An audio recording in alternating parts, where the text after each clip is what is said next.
এখন যে টপিকটা নিয়ে আমরা ডিসকাস করব বা পড়াশোনা করব সেটা হচ্ছে কি ভোল্টেজ সোর্স। আমরা রেজিস্ট্যান্স সম্বন্ধে অনেক কিছু জানলাম, কী করে ইকুইভ্যালেন্ট রেজিস্ট্যান্স বের করতে হয়, তার বিভিন্ন ধরনের মেথড শিখলাম। এবার যখন নেটওয়ার্ক কোনোটা সলভ করতে বা প্রবলেম সলভ করব, শুধু তো ওখানে রেজিস্টার, ইন্ডাক্টর, ক্যাপাসিটার থাকবে না, বা ওগুলো তো প্যাসিভ এলিমেন্ট। ওগুলো কি প্যাসিভ এলিমেন্ট, যেটা আমরা আগে পড়েছি। প্যাসিভ এলিমেন্ট কাকে বলে, অ্যাক্টিভ এলিমেন্ট। যে জানে না তাকে আগের ভিডিও দেখতে হবে।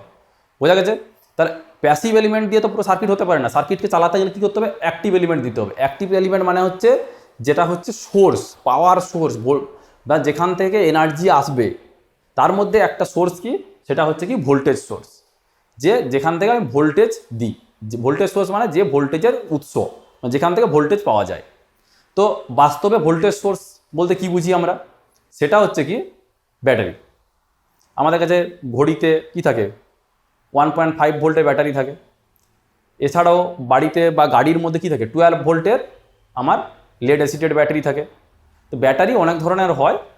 তো এই ব্যাটারিগুলো এক ধরনের ভোল্টেজ সোর্স। এছাড়াও রয়েছে জেনারেটর, জেনারেটরও এক ধরনের ভোল্টেজ সোর্স। বোঝা গেছে? সোলার প্যানেল এক ধরনের ভোল্টেজ সোর্স। তা এরকম অনেক ভোল্টেজ সোর্স পাওয়া যায়, যেটাকে আমরা কী ইউজ করি না, অ্যাজ এ অ্যাক্টিভ সোর্স বা অ্যাক্টিভ সোর্স, যেটা দিয়ে আমি কি করি, কারেন্ট ফ্লো করাতে পারি কোনো সার্কিটের ভিতর দিয়ে, সেই পারপাসে আমাদের ইউজ করা হয়। তো ভোল্টেজ সোর্স প্রথমে যেটা ধরবো সেটা হচ্ছে আইডিয়াল ভোল্টেজ সোর্স। কি ধরবো আমরা? Ideal voltage source.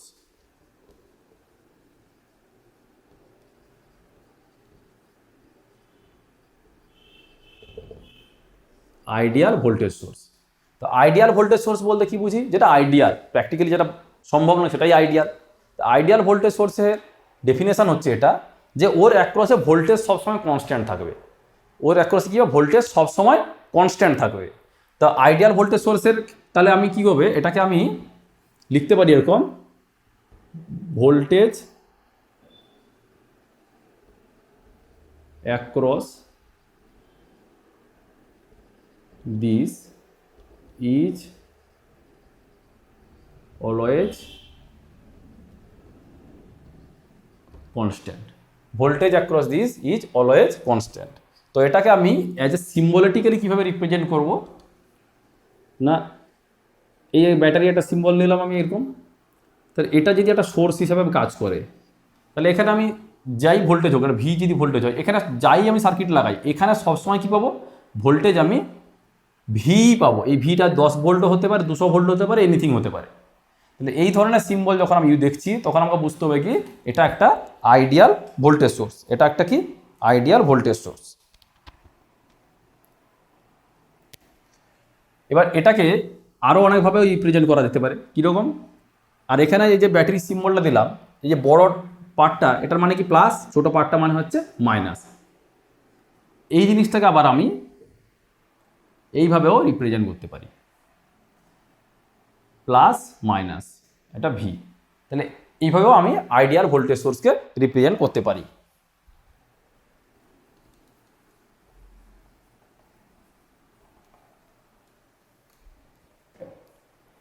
এবার আইডিয়াল ভোল্টেজ সোর্স তো আমরা দেখলাম, কিন্তু প্র্যাকটিক্যালি আইডিয়াল ভোল্টেজ সোর্স বলে কিছু হয় না। বোঝা গেছে? আইডিয়াল ভোল্টেজ সোর্স বলে কিছু হয় না, সমস্ত কিছু প্র্যাকটিক্যাল। তো আইডিয়াল ভোল্টেজ সোর্সের ক্ষেত্রে আমি কি করছিলাম? আমি একটা ইউজ করছিলাম কি এইরকম সিম্বল, যেটার ভোল্টেজ কত? ভি। তাহলে এখানে আমি যদি একটা, আর এখানে যদি কারেন্ট আমি আই ফ্লো হচ্ছে ধরে নিই, কারেন্টটা আই যদি ধরে নিই, তাহলে একে যদি আমি গ্রাফিক্যালি প্লট করি, তো কীরকম দাঁড়াবে? এদিকে যদি কারেন্ট আই হয়, এদিকে যদি ভোল্টেজ ভি হয়, আমি সবসময় কি একটা কনস্ট্যান্ট পাবো, কি কনস্ট্যান্ট ভোল্টেজ পাবো এরকম, যেটা হচ্ছে ভোল্টেজ ভি। বোঝা গেছে? কনস্ট্যান্ট ভোল্টেজ ভি পাবো আমি সবসময়। কারেন্ট যাই হোক না কেন, ভোল্টেজটা সবসময় আমার কনস্ট্যান্ট থাকবে। কিন্তু প্র্যাকটিক্যালি এটা সম্ভব হয় না। কারণ কি? প্র্যাকটিক্যালি কী হয়, ব্যাটারি যদি ভাবি, ব্যাটারির মধ্যে কি থাকে? কিছু কেমিক্যাল থাকছে, একটা কার্বন রড থাকতে পারে, ওর মধ্যে লেড থাকতে পারে, অনেক কিছু থাকতে পারে, ঠিক আছে, জিঙ্ক থাকে। তো কারেন্টটা তো ওই মেটেরিয়ালগুলোর ভিতর দিয়ে ফ্লো হচ্ছে। তাহলে প্রত্যেকটা মেটেরিয়ালে একটা নিজস্ব রেজিস্ট্যান্স রয়েছে, জিরো তো নয় রেজিস্ট্যান্স। তাহলে এটা কি বলি, ওই যে কেমিক্যাল কম্পোজিশানটা রয়েছে ব্যাটারির মধ্যে বা জেনারেটরের মধ্যে যে তার রয়েছে, ওয়্যান্ডিং রয়েছে, তার কি হবে? এটা ইন্টারনাল রেজিস্ট্যান্স থাকবে। সেই ইন্টারনাল রেজিস্ট্যান্সটা কী হবে না, ভোল্টেজ সোর্সের অ্যাকচুয়াল যেখান থেকে যে সোর্সটা আমি আইডিয়ালি দেখেছিলাম, তার সাথে অ্যাডিশান হবে। এর মানে কি দাঁড়াচ্ছে, আমার যে প্র্যাকটিক্যাল ভোল্টেজ সোর্স যেটা দাঁড়াবে তার গ্রাফিক্যাল রিপ্রেজেন্টেশন কীরকম দাঁড়াবে না, এখানে যদি কারেন্ট আই হয়, এটা যদি ভোল্টেজ ভি হয়, তো আমার প্র্যাকটিক্যালের ক্ষেত্রে কি, আইডিয়ালের ক্ষেত্রে কীরকম ছিল, এরকম ভি ছিল, এটা স্ট্রেট লাইন এখানে যেটা দেখতে পাচ্ছি আমি, ঠিক আছে। তো এখন কি দাঁড়াবে, যখনই আমি কারেন্ট বাড়াবো, প্র্যাকটিক্যালের ক্ষেত্রে কী হবে, যখনই আমি কারেন্ট বাড়াবো কী হবে, ভোল্টেজটা ধীরে ধীরে কমতে থাকবে। বোঝা গেছে, ধীরে ধীরে ভোল্টেজটা কমতে থাকবে, কারণ ভোল্টেজ তো বাড়াবে না, বাড়তে পারে না, কারণ আমি ভোল্টেজ তো যেটা জেনারেট করছি তার থেকে বেশি তো ভোল্টেজ হতে পারে না, জেনারেট আমি এটা করছি। এবার যদি আমি এখানে কোনো রেজিস্ট্যান্স চলে আসে ওর রাস্তাতে, তাহলে ও কী করবে, ভোল্টেজটা কমাবে। বোঝা গেছে, ভোল্টেজটাকে কমাবে। তো কমাবে মানে কি, যত লোড বাড়বে ভোল্টেজটা কী হবে আমার ধীরে ধীরে নিচের দিকে চলে যাবে। তাহলে অ্যাকচুয়ালি প্র্যাকটিক্যালের ক্ষেত্রে কী হবে, আমার কার্ভটা এরকম প্যারালাল টু আই না হয়ে ইনক্লাইন হবে, এবং এই যে ড্রপটা হচ্ছে, এই ড্রপটা কি ইন্টার রেজিস্ট্যান্সের আইআর ড্রপ, এই রেজিস্ট্যান্স থেকে ইন্টারনাল রেজিস্ট্যান্সের আইআর ড্রপ।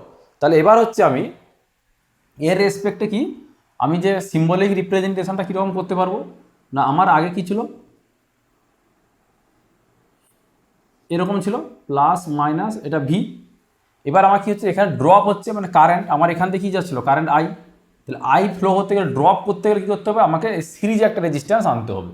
প্যারালালে যদি দিই তাহলে এই আইটা তো আমার ড্রপ হিসেবে কাজ করবে না। তাহলে আমি যদি এখানে একটা রেজিস্ট্যান্স দিই, এটা যদি আর দিই, তাহলে কি হবে, এটা আমার ইন্টারনাল রেজিস্ট্যান্স হিসেবে কাজ করবে, তাহলে এখানে আই আর ড্রপ হবে, এবং এই বাইরে যে ভোল্টেজটা পাবো সেটা হচ্ছে কি ভি আউট, এটাই ভিতরের ভোল্টেজ, এটা হচ্ছে বাইরের ভোল্টেজ। তাহলে এটা হলো কি প্র্যাকটিক্যাল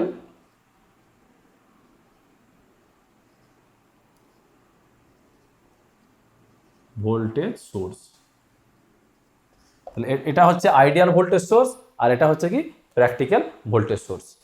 যেভাবে আমার ভোল্টেজ সোর্স রয়েছে, সেরকম আরেকটা সেকেন্ড যেটা সোর্স, সেটা হচ্ছে কি কারেন্ট সোর্স, মানে যে কি করে কারেন্টটাকে কনস্ট্যান্ট রাখে। এবার মনে হতে পারে এটা প্র্যাকটিক্যালি কোথায় পাওয়া যায়, তো জেনারেলি আমরা আশপাশে যা দেখতে পাই সেগুলোতে আমরা সাধারণ আইতে কোনো কারেন্ট সোর্স কিন্তু আমরা খুঁজে পাবো না। মেনলি আমরা দেখি সবই voltage source. Current source specially design করে সার্কিটে মধ্যে বানানো হয়, কোনো কোনো জায়গায় কনস্ট্যান্ট কারেন্টের দরকার হয়, সেই ক্ষেত্রে সার্কিটের মধ্যে কারেন্ট সোর্স আমরা তৈরি করতে পারি। সেটা আমরা যখন ধীরে ধীরে অন্যান্য সাবজেক্টগুলো পড়বো, আমরা বুঝতে পারবো কী করে কারেন্ট সোর্স ডেভেলপ করা হয়। বোঝা গেছে। এবার হচ্ছে আমরা আসি কারেন্ট সোর্স জিনিসটা, বেসিক কারেন্ট সোর্সটা বোঝার চেষ্টা করি। যেরকম ভোল্টেজ সোর্স ছিল সেরকম কারেন্ট সোর্স। প্রথমে আসছে কি আইডিয়াল কারেন্ট সোর্স।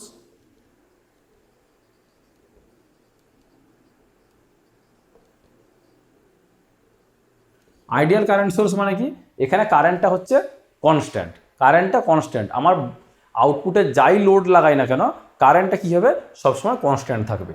তো এর সিম্বলিক রিপ্রেজেন্টেশনটা কীরকম, এরকম কারেন্ট আই দিয়ে নোট করি আমরা,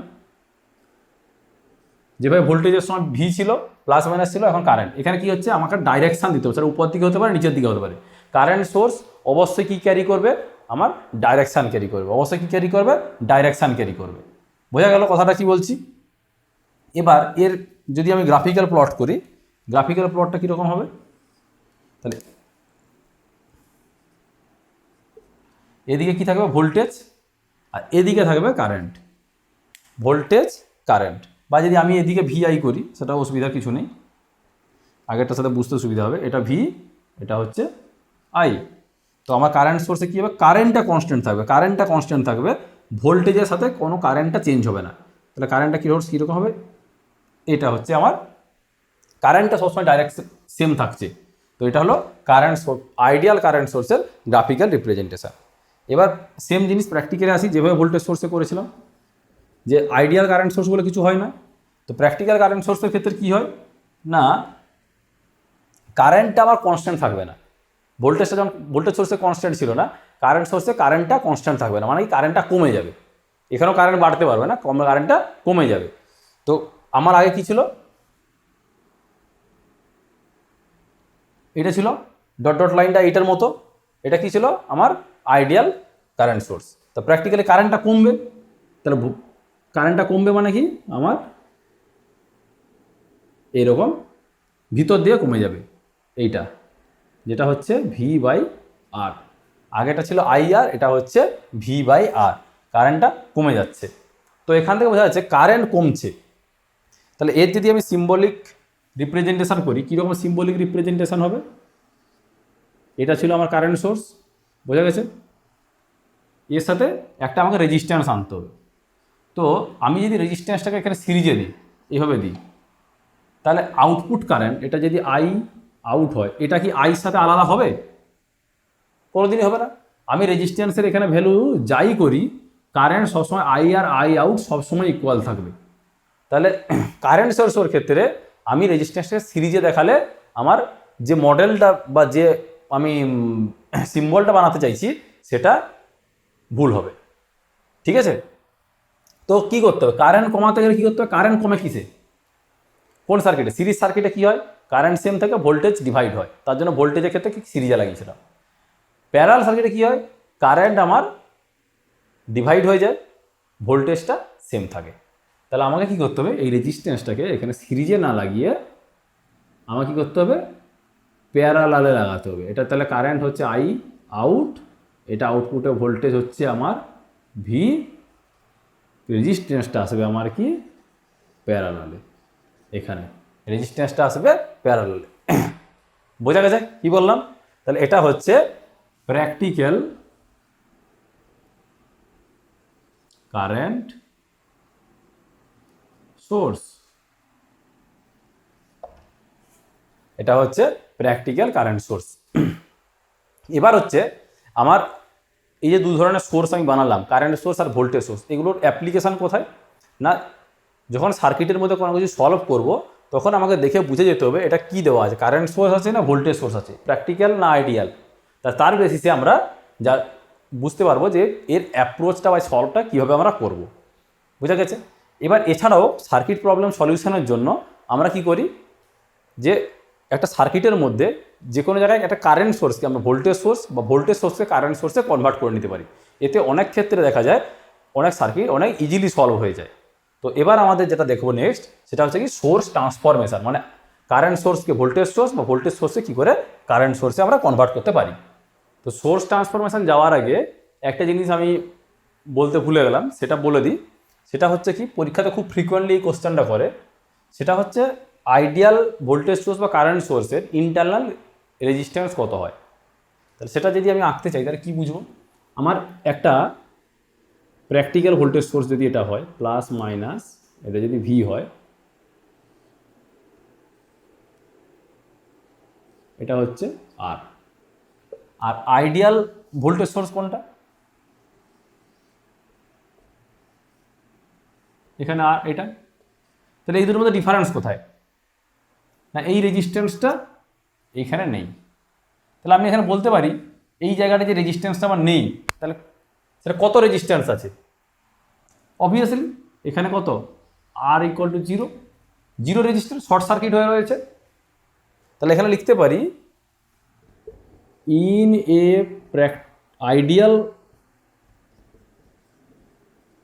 ideal voltage source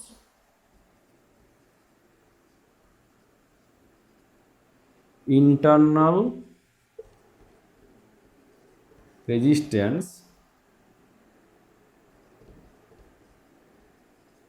is 0, internal resistance is 0। একইভাবে একটা কারেন্ট সোর্সের প্র্যাকটিক্যাল কারেন্ট সোর্স কীরকম হয়? এটা I, এটা হচ্ছে R। আর আইডিয়াল কারেন্ট সোর্স কীরকম হয়? এটা I, এইভাবে থাকে। তাহলে এই রেজিস্ট্যান্সটা কোথায় থাকার কথা? এইখানে থাকার কথা। এইখানটাতে কোনো রেজিস্ট্যান্স নেই, তাহলে এখানে রেজিস্ট্যান্স কত? রেজিস্ট্যান্স নেই মানে কত? এখানে একটা গ্যাপ। তাহলে গ্যাপে কোনো ব্ল্যাঙ্ক স্পটের রেজিস্ট্যান্স কত হয়? ইনফাইনাইট, কোনো কানেকশান নেই তো। তাহলে এখানে অ্যাকচুয়ালি Rটা কত? R = infinite. তো এখান থেকে কনক্লুশনে আসতে পারি কি আমরা, in an ideal current source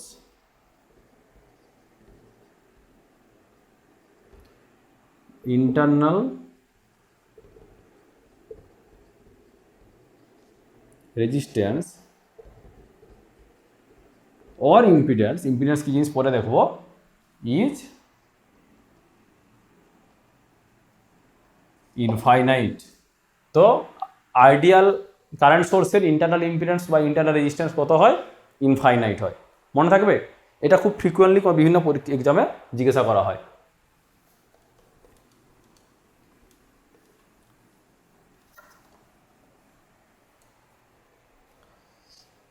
এবার আসছি সোর্স ট্রান্সফরমেশন।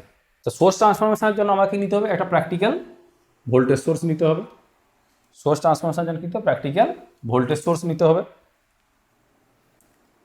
তাহলে এটা একটা প্লাস মাইনাস ভি, একটা রেজিস্ট্যান্স আর, এটা হলো প্র্যাকটিক্যাল ভোল্টেজ সোর্স। এটা কারেন্ট সোর্স নেব প্র্যাকটিক্যাল, এটা আই, এটা রেজিস্ট্যান্স আর। বোঝা গেছে? এবার হচ্ছে আমি কি করব, এই ভোল্টেজ সোর্সটাকে এই কারেন্ট সোর্সে কনভার্ট করব, কারেন্ট সোর্সটাকে ভোল্টেজ সোর্সে কনভার্ট করব। তা ভোল্টেজ থেকে কারেন্ট পেতে গেলে কী করতে হবে, এটাকে আমাকে জুড়ে দিতে হবে। তাহলে এখানে কারেন্ট কত যাবে, I equal to V by R. তাহলে শর্ট করে দিলে কী পেলাম, I equal to V by R. তাহলে এখন যদি এটাকে কারেন্ট সোর্স আকারে আমি লিখি কনভার্ট করে, তাহলে কীরকম দাঁড়াবে, এখানে একটা কারেন্ট হবে। তা কারেন্টটা কোন দিকে ফ্লো হবে ভালো করে দেখা যাক। কারেন্ট হচ্ছে প্লাস থেকে মাইনাসের দিকে, এদিকে। তাহলে উপরে প্লাস ছিল, নিচে মাইনাস ছিল, তাহলে আপার ডাইরেকশানে ফ্লো হবে। তাহলে এখানে সিম্বল দিব কি, উপরের দিকে। সিম্বলটা মাস্ট, সিম্বল ভুল হলে পরীক্ষায় কোশ্চেনের অ্যান্সার ভুল হয়ে যাবে। বোঝা গেছে? প্লাস মাইনাস আছে মানে আমার মাইনাস, এই ভিতরে কি, তাহলে কি হয়, আমাদের ব্যাটারিতে ভোল্টেজ কোথায় ফ্লো হয়, প্লাস থেকে মাইনাসের দিকে, মানে কি আউটার টার্মিনালে প্লাস থেকে মাইনাসের দিকে। তাহলে ব্যাটারির ভিতরে কোন দিকে ফ্লো হয়, মাইনাস থেকে প্লাসের দিকে, মাইনাস থেকে প্লাসের দিকে। তাহলে এইটার বেসিসে ব্যাটারির ভিতরে সিম্বল দিতে হবে কি, মাইনাস থেকে প্লাসের দিকে। ঠিক আছে? তাহলে এটা সিম্বল হয়ে গেল, আর এটা কত হয়ে যাবে, ভি বাই আর, যেটা হচ্ছে ইজ ইকুয়াল টু আই। আর এদিকে কী হবে তখন, যেহেতু কারেন্ট সোর্সে কনভার্ট হয়ে গেছে, এই রেজিস্ট্যান্সটা কী হবে, প্যারালালে চলে আসবে। এই রেজিস্ট্যান্সটা কী চলে আসবে, প্যারালালে চলে আসবে। সেম টু সেম যখন আমি কারেন্ট সোর্সকে ভোল্টেজে কনভার্ট করব, মানে কি এটা ওপেন সার্কিটে চেক করব, কারণ শর্ট করে দিলে তো ভোল্টেজ জিরোই পাবো। ওপেন সার্কিট ভোল্টেজ কত হবে না, এই কারেন্টটা এদিকে তো যাচ্ছে না, এখানে কত, আই ইকুয়াল টু জিরো।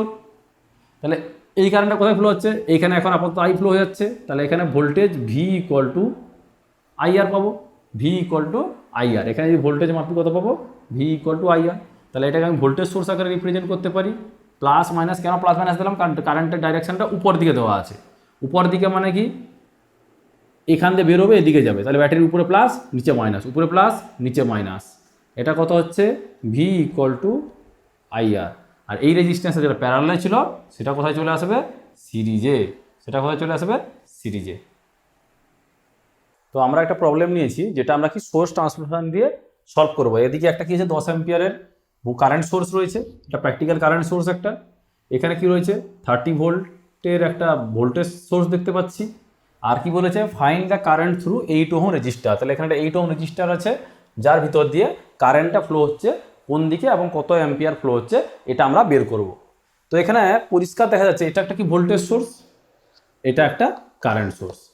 এবার আমি যদি এটা সোর্স ট্রান্সফরমেশন ইউজ করে এই কারেন্ট সোর্সটাকে ভোল্টেজ সোর্সে কনভার্ট করি, কারেন্ট সোর্সটাকে ভোল্টেজ সোর্সে কনভার্ট করি, তাহলে সার্কিটটা কীরকম দেখতে লাগবে না। এখান থেকে সার্কিটটা আবার আঁকি, এই কারেন্ট সোর্সটা ভোল্টেজ সোর্স হবে। তাহলে কি একটা ভোল্টেজের সিম্বল নেব প্রথমে, যেটা আমরা আগে করেছি।